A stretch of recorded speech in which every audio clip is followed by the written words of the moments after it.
Aruy, sapul si Erwin Tulfo dito sa ginawang example ni Senator Pia Cayetano. O ito, ayon sa balita, Senator Pia Cayetano, ginamit ang pahayag ni Erwin Tulfo sa pagtanong kung ano ang maituturing na grave threat. Ikinumpara ni Senator Pia Cayetano sa impeachment trial ang naging pahayag noon ni Senator Erwin Tulfo nung nagtapang-tapangan siya upang linawin kung ano ang maaring maituring na grave threat sa ilalim ng batas. Ito, sa pagdinig, nagbigay si Cayetano ng isang hypothetical na halimbawa sa naging babala noon ni Tulfo sa gitna ng alitan sa Blue Ribbon. Ano kaya yung maging reaksyon ni Erwin Tulfo dito? Napagay, totoo naman talaga ito ha, totoo ito. Ang sabi, my fourth example is a senator. Alam natin kung sino yan. Pag sinabi niyang kukwelyuhan kita, bibit-bitin kita, palalayasin kita at a grave threat. Sabi ni Cayetano. Tamimi dyan si Erwin Tulfo ha.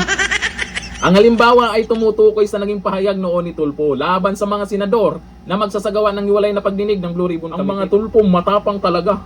Pero nung naging senador, anyari na.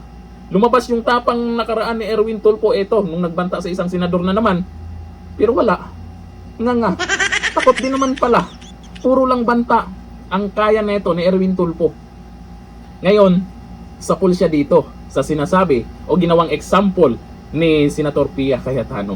Malamang tameme yan. Kasi hindi niya kayang panindigan yung banta niya na yun. Banta or tapang-tapangan.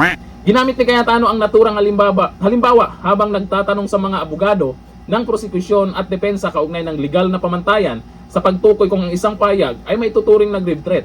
Isa sa mga pangunahing isyong tinalakay sa impeachment trial ni Vice President Sara Duterte. Nakatutok sila dyan ngayon eh. Kung yan lang yung issue, dapat bang ma-impeach si VP Sara? Yan yung tanong natin. Kasi walang bagong walang bagong issue. Paulit-ulit na lang.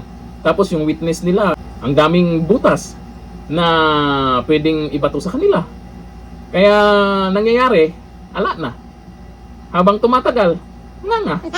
Yung mga nanonood sa impeachment na yan, nawala na rin ang gana. Paulit-ulit na lang yung katanungan. Yung issue, ganun pa rin. Wala namang naipagtalo na totoo, hindi yung video. Video na kung saan ay may binantaan si VP Sara Duterte.